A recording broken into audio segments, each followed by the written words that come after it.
aqui um recém-ordenado diácono aqui, um itapetiningano, que estava lá na Itália, passando por todo um processo formativo lá, onde ele recebeu então essa ordenação nesses últimos dias e vai contar um pouquinho com a gente como foi essa experiência, né? Como é ser ordenado diácono no meio desse tempo da igreja hoje que está passando, que é o João Vitor. João Vitor, boa tarde, tudo bem? Seja muito bem-vindo aqui ao Telescópio. Eu já gostaria de perguntar para você, né? Como estão as coisas por aí na Itália? Está um pouquinho mais tranquilo já? Boa tarde, Guto. Boa tarde a todos. Estamos aqui ainda, como dizer, né, nos recuperando depois de tantas dificuldades desse tempo, dessa quaresma que se prolongou também para a vida pública, né? Uhum.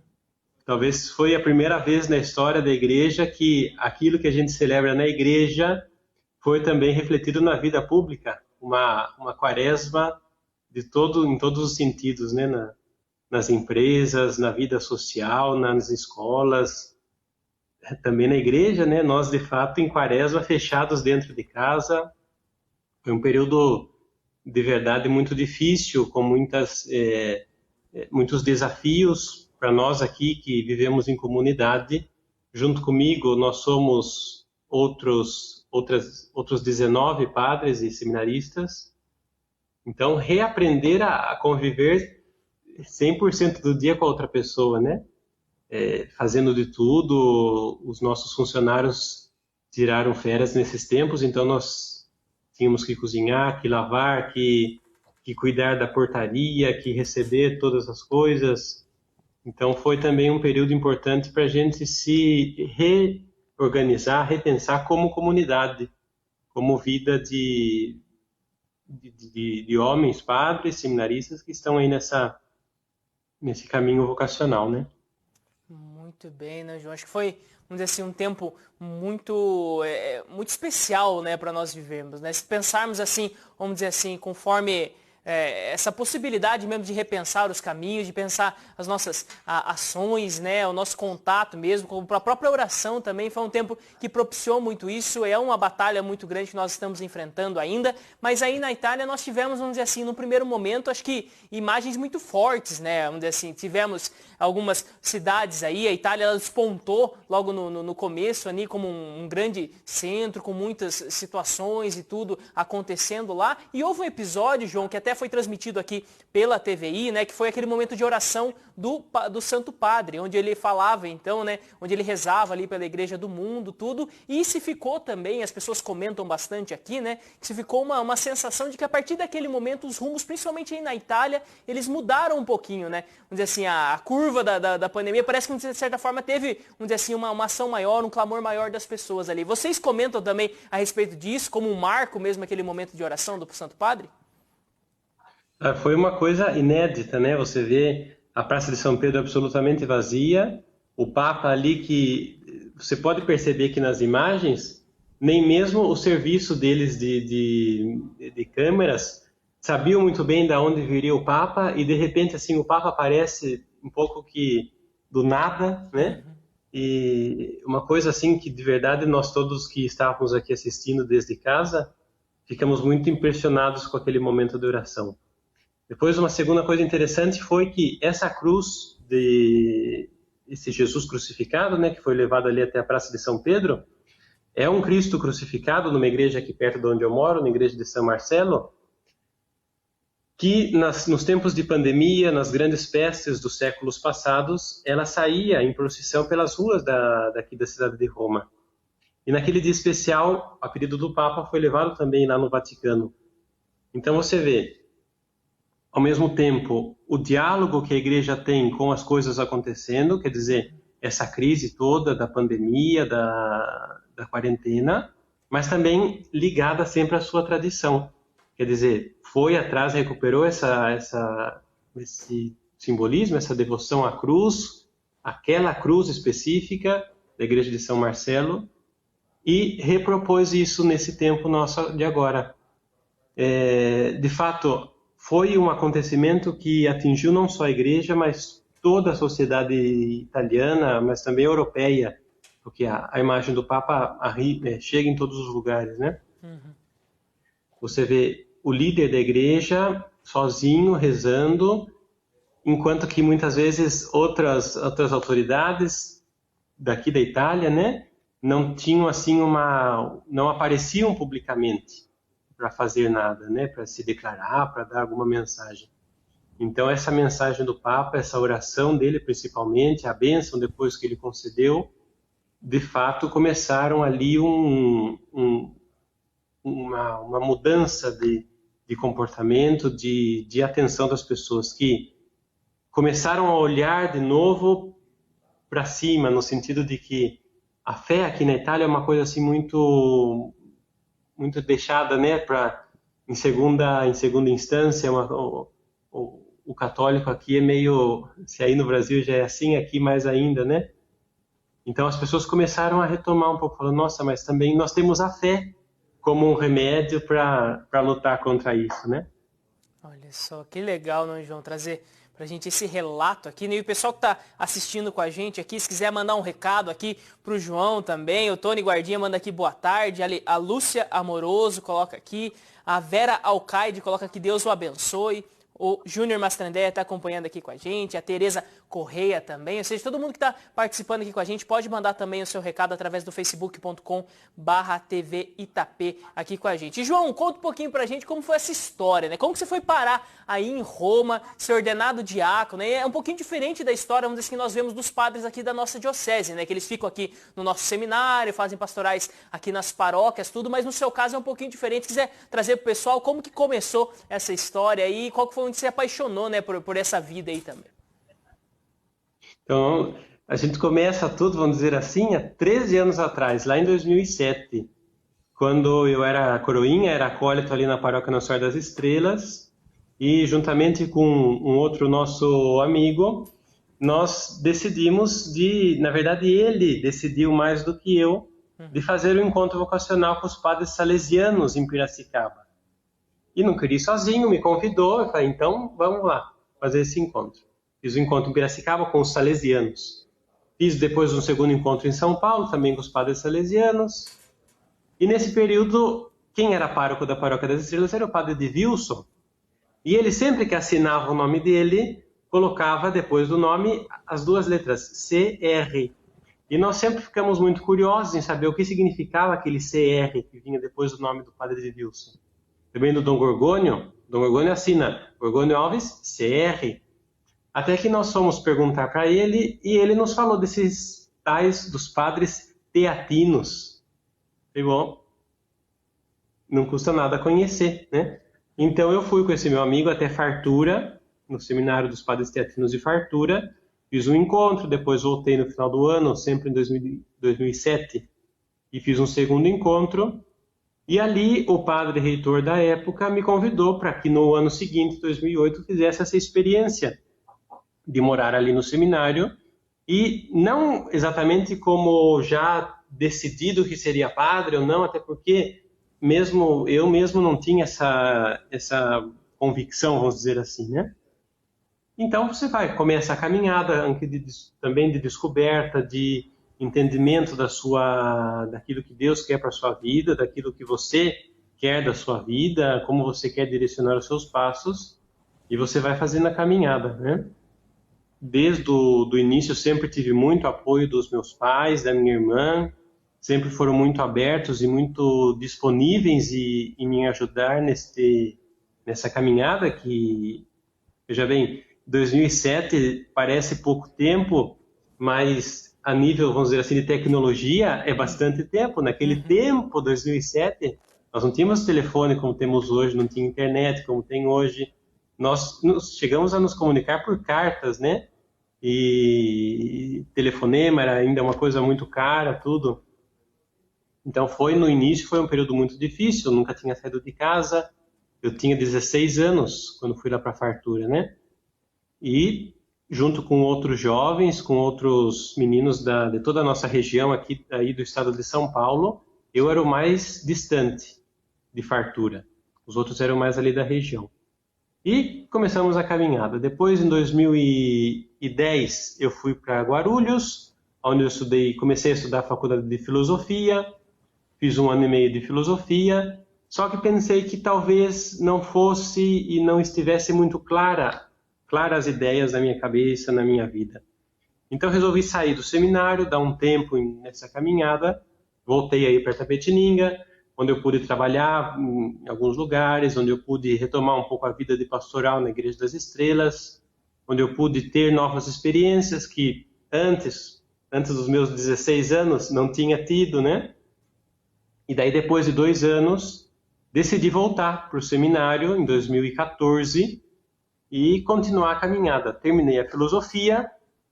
2016 fiz o noviciado, porque nós que somos religiosos, a Ordem dos Padres Serafitinos é uma ordem religiosa, nós entre a filosofia e a teologia fazemos o ano de noviciado, que é um ano de preparação para você fazer os votos de pobreza, castidade e obediência.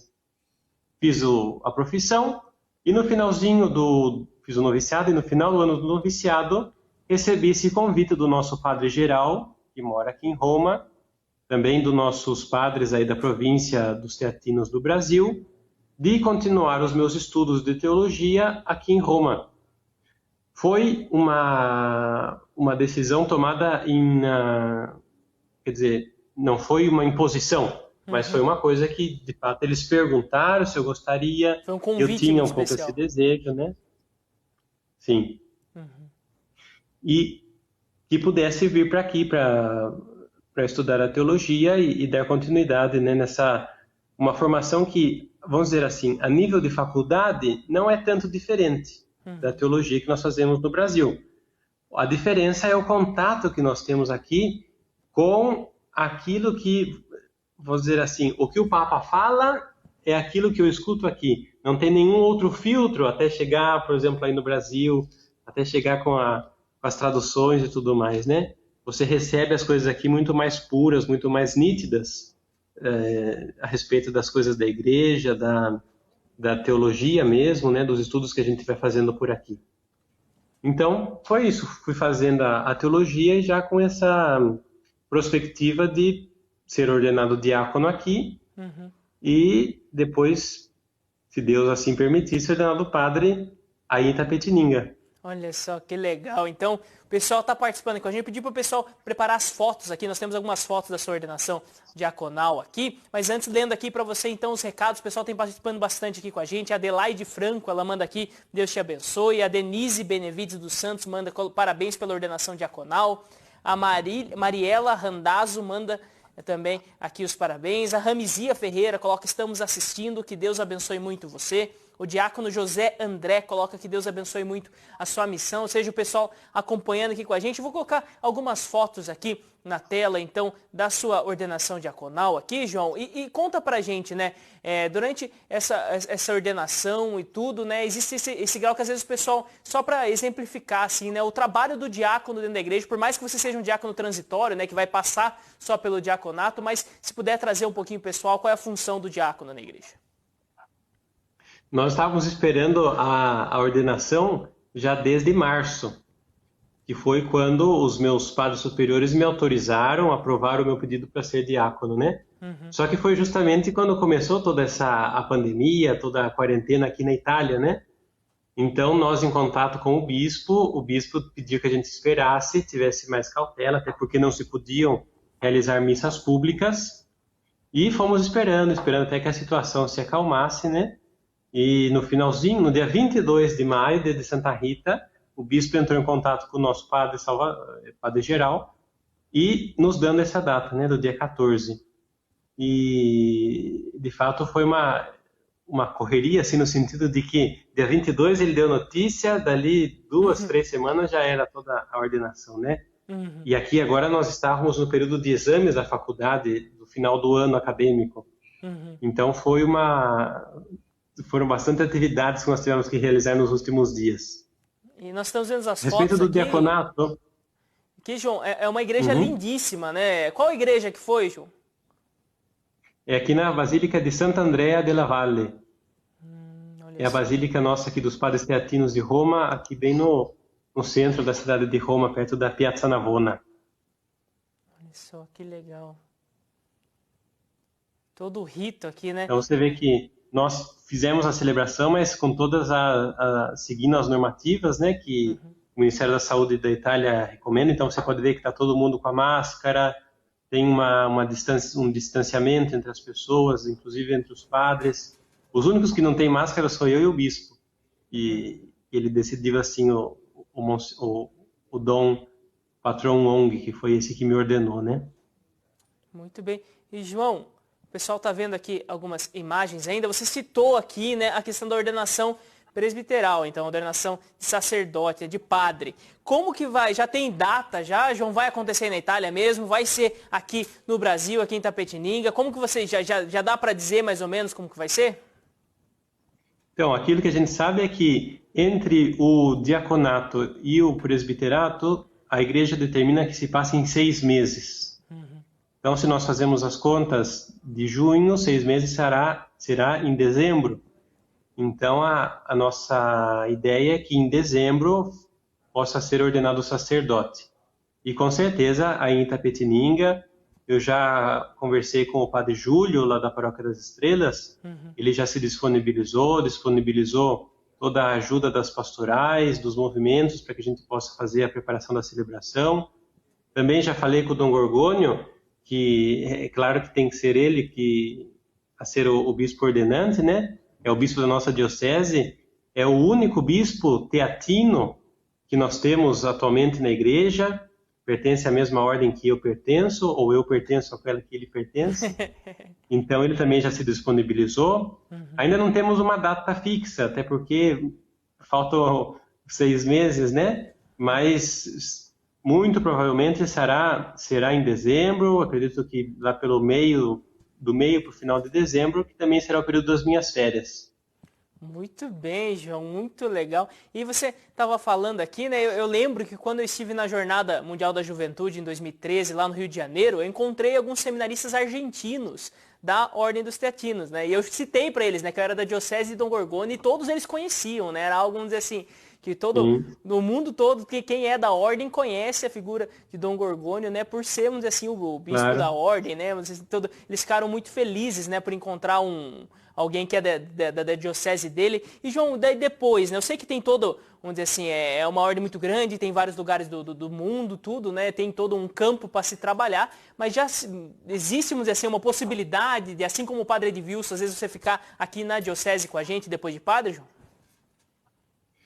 Geralmente a gente vai para uma paróquia onde os padres teatinos já estão. O mais próximo de Itapetininga é Sorocaba. Nós ali em Sorocaba temos 2 paróquias. Depois em Guarulhos e do outro lado Itaí, Avaré, Taquarituba e Fartura. Depois em Minas Gerais também temos algumas casas ali. Então é possível ir para esses lugares, mas nós já tivemos paróquias, por exemplo, a Paróquia das Estrelas foi uma paróquia dos padres teatinos no tempo que o padre Edvilson esteve aí. A Paróquia Sagrada Família de Tatuí foi dos padres teatinos também por um tempo. Então a possibilidade sempre existe, né? Sempre lembrando que Jesus já dizia que o médico não é bem aceito, o profeta não é bem aceito na sua própria terra, né? Às vezes é necessário, né, ir para uma terra diferente, fazer um trabalho, vamos dizer assim, novo em algum lugar, né? Muito bem. E, João, nós temos alguns recados aqui do pessoal que está participando com a gente também. A Terezinha de Jesus Santos List colocou aqui, Deus abençoe muito, João, muita luz para você. A Cláudia Minali coloca aqui, orgulho, João, que Deus continue sempre abençoando a sua vocação, saudades, ela coloca aqui também. Eu sei o pessoal com bastante saudade. E como que tá para você, né, João? Eu sei que eu acompanho, né, sou amigo pessoal da sua família, tudo, né? Eu sei que de vez em quando eles iam para lá, mas com essa pandemia, com toda essa mudança e tudo, apertou um pouco mais a saudade e a vontade de estar junto com a família, João? Eles, graças a Deus, conseguiram vir no comecinho desse ano, quando eu fiz a profissão solene dos votos, né, que a gente faz depois do 3º ano do noviciado. Eles estavam um pouco na dúvida se viriam para a profissão, que foi dia 1º de fevereiro, ou se viriam para o diaconato, que nós também estávamos esperando naquele tempo. E, graças a Deus, decidiram vir na profissão, porque se tivessem decidido de vir agora para a ordenação, seria impossível, né? Agora com toda os aeroportos todos fechados e a Itália ainda não está aceitando voos que venham da América, de nenhuma parte, né? Então eles conseguiram vir no finalzinho de janeiro, começo de fevereiro. E nós sempre estamos nos falando pelas redes, né?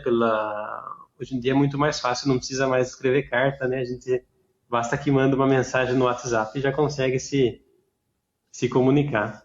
Muito bem. E João, falando agora dessa questão de ser ordenado diácono, daqui a pouquinho padre, nesse tempo da igreja hoje, né? Não só a respeito da pandemia, mas por toda a situação que o mundo passa, né? Toda a crise, vamos dizer assim, que o pessoal aponta como uma crise de fé, às vezes as pessoas não sabendo ainda, vamos dizer assim, colocar as coisas da maneira mais correta, o abandono, principalmente se está vivendo aí na Europa, o pessoal fala muito, né, de um abandono, de um esfriamento da fé nesse tempo tudo. Como você acha, vamos dizer assim, que essa uma vocação de um jovem tá passando por tudo isso nesse momento, assim, ele é um testemunho para o mundo hoje? Uma coisa é certa, a minha idade, eu tenho 29 anos agora. Aqui para a Europa é uma idade assim, praticamente um adolescente, né? Aqui na Europa, na Itália também, eles fazem muito tarde, tomam muito tarde as decisões, lá pelos seus 30, 35, 40 anos muitas vezes. Então, eu sou praticamente um adolescente aqui que está caminhando, está começando essa vida como diácono e tudo mais, né? E é sempre um testemunho muito grande, porque as vocações aqui, a nossa ordem dos padres teatinos, nós não temos nenhuma vocação italiana, nenhum jovem italiano. Todos nós que estamos aqui somos ou americanos, da América Latina, alguns do México, Estados Unidos, mas da Itália não tem ninguém. Então, até na minha ordenação, tinha 2 jovens que estudam conosco na faculdade. Elas diziam que é sempre uma emoção muito grande, uma coisa assim que toca profundamente ver jovens que se dedicam já desde de cedo para eles, mas para nós não tanto cedo, né? A essa caminhada. É aquilo que dizia, que sempre se a gente escuta na igreja, né? Dar toda a nossa juventude, todas as nossas forças, tudo aquilo as ideias que os jovens têm, a disponibilidade, tudo, já desde cedo para o serviço do reino de Deus, né? Que é um pouco o carisma, o lema da Ordem dos Padres Teatinos, né? Buscar, em primeiro lugar, o reino de Deus. Então, todas as minhas energias, todas as minhas forças, estou estudando agora, fazendo a licenciatura em Teologia Moral, então todos os estudos, toda essa dedicação, oferecer para o reino de Deus e a sua justiça. Olha só que legal, né, João? E já tem, vamos dizer assim, eu sei que às vezes tem todo um trâmite ainda para isso, mas você já pensa já num lema de ordenação, já, João? Como que vai ser? Não, devo dizer que aqui na Europa isso não é uma coisa muito comum. É uma coisa mais típica nossa aí do Brasil. Tanto assim que na ordenação diaconal, aí a gente sempre vê que as pessoas escolhem. Mas aqui não escolhi, tinha só uma frase de São Caetano que nós colocamos nas lembrancinhas, mas ainda não pensei em nada. Tem uma frase do Evangelho de Lucas, que desde o início do meu primeiro encontro vocacional em fartura, é uma frase que sempre que eu escuto, mexe comigo e me cutuca lá dentro, né? Que Jesus diz assim: quem coloca a mão no arado e olha para trás não é digno do reino de Deus. Então, um pouco a gente busca como diz, direcionar a vida nesse sentido, né? Já que colocamos a mão no arado, colocamos a mão, arregaçamos as mangas, então seguimos em frente nesse serviço. Muito bem, João. João, falando aqui a respeito da forma, né, que nós levamos aqui até pouquinhas semanas atrás agora aqui, que foi a questão das missas online, né? Nós tivemos, vamos dizer assim, toda uma assistência, todas as paróquias se organizaram, tiveram ali alguma forma, né, de conseguir levar a missa, a evangelização através das redes sociais, para que as pessoas pudessem ficar em casa. Isso aconteceu também aí na Itália, né? Teve, vamos dizer assim, uma disseminação muito grande, aconteceram muitas missas também através das redes sociais para que as pessoas pudessem acompanhar das suas casas? Sim, porque aqui, além do decreto que existia de proibição das missas, tinha também a quarentena obrigatória, né? Então você não podia sair na rua. Era absolutamente proibido sair na rua, a não ser que você tivesse um motivo gravíssimo. Então, as nossas missas tiveram que ser online e como aqui em Roma, principalmente, são muitas, muitas igrejas, então só as paróquias faziam missas online. Nós não somos uma paróquia, que é a Igreja de Santo André de La Valle. Então, nós fazíamos a missa só internamente para a comunidade, né? Mas uma paróquia que nós temos aqui em Roma também, em outra igreja de São Caetano, ali sim, eles faziam as missas online e as pessoas assistiam e tinham uma aderência muito grande, porque era, quer dizer, você não tinha o trabalho, vamos dizer assim, de sair de casa e tudo mais, né? Você podia ali da sua casa assistir. Nesse sentido, dizem os estudiosos na área que houve um aumento da fé, vamos dizer assim, na Itália, né? Do número de pessoas crentes praticantes. Olha só que legal. E temos mais recados aqui, João, pessoal mandando aqui para você. O José Maria colocou aqui que ele está assistindo com a gente. O padre Edvilson de Godoy mandou aqui, né? Estou assistindo, parabéns. Daí, em vez, eu não sei se foi o corretor, mas ele colocou assim, parabéns Japão aqui. Eu não sei se é uma brincadeira ou se é o corretor mesmo que acabou escrevendo aqui. É o corretor. Muito bem, também o Luiz Vicente Barros participando, a Renata Camargo colocou aqui infinitas bênçãos sobre o João Vitor Silva, CR, orgulho para nós. Obrigada por tudo que fez aqui na comunidade São Caetano de Tiene, do Jardim Itália. Também o Francisco Fragoso colocou Deus abençoe. E falando justamente disso, né, João, ter um bispo aqui da ordem, ter também alguns padres, toda essa devoção em torno a São Caetano nesse momento, né? Qual que é a história? Se puder trazer para a gente aqui um traço assim que você acha muito importante, que você aprendeu a admirar na figura de São Caetano, o patrono da sua ordem, João. São Caetano, ele, quando foi para Nápoles, depois de passar aqui por Roma, tinha a peste da sífilis muito grande lá em Nápoles. E naquele tempo, 1520 e tanto, 1530, não tinham as condições que nós temos hoje. Então, São Caetano, ele foi um dos primeiros padres. A nossa ordem é uma ordem de padres que vivem em comunidade. Padres como se fossem monges, né? Então, ele como um padre, junto com os outros irmãos teatinos, outros padres teatinos, começam essa cura, esse cuidado, essa atenção para os doentes moribundos da causa contagiados com a sífilis. Sem medo de contagiar-se, né? Eles davam comida, davam banho, trocavam a cama, tudo desses doentes ali no Hospital dos Incuráveis, que tem lá em Nápoles. Nesse tempo de pandemia, é mais do que nunca um puxão de orelha que São Caetano dá para todos nós, especialmente nós que somos teatinos, né? Muitas vezes somos contentes no trabalho paroquial, no trabalho aí dentro da sacristia, como diria o Papa, né? Mas São Caetano nos puxa a orelha e diz, espera um pouco. O início da nossa ordem, o início dos teatinos foi nos hospitais, foi o cuidado e a atenção com os pobres, com os que estão morrendo, com aqueles que não têm condições para se alimentar sozinhos, para fazer os seus cuidados sozinhos, né?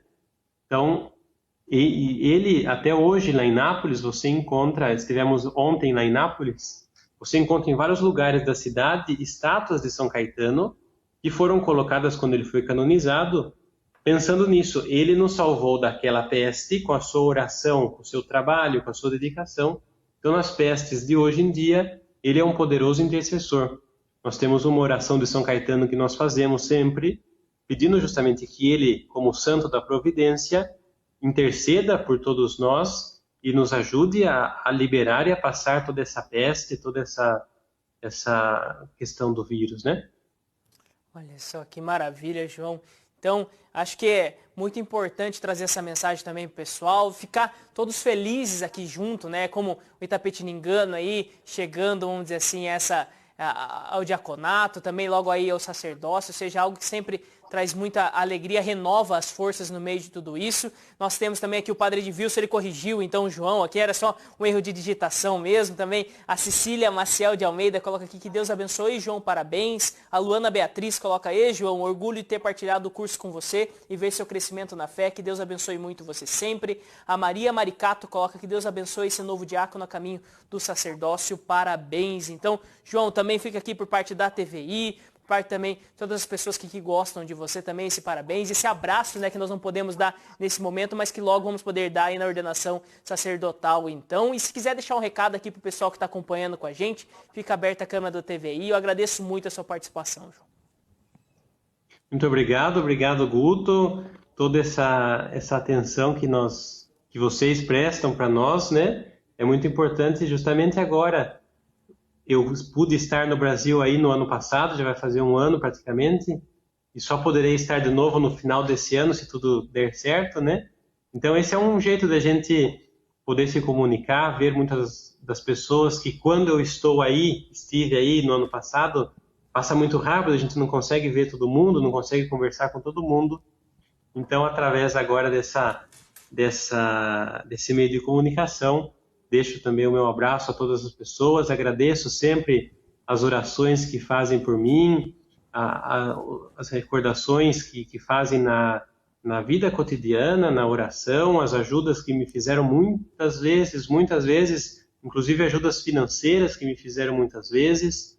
Agradeço sempre, sempre, sempre. A única coisa que eu posso fazer é aquilo que eu dizia no meu agradecimento da ordenação diaconal. O único modo de agradecer a todo esse carinho, essa atenção que muitas pessoas, não sei dizer nem quantas pessoas, já puderam me oferecer, é dizer, estou aqui, como aquele que serve, como um diácono que serve.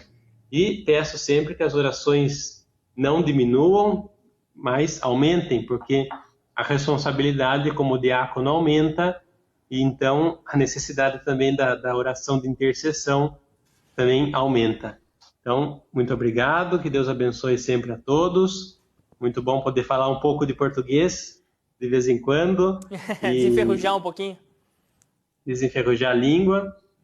Muito obrigado pelas orações, pelo carinho de todos vocês. Muito obrigado, João. Nós que agradecemos aqui. Parabéns, então. Parabéns também a toda a ordem, né, a ordem do nosso bispo aqui, a ordem do João, então, a ordem do padre Edvilson, por mais essa vocação aí sendo entregue, né, sendo colocada à disposição da igreja através do diaconato. E você está vendo aqui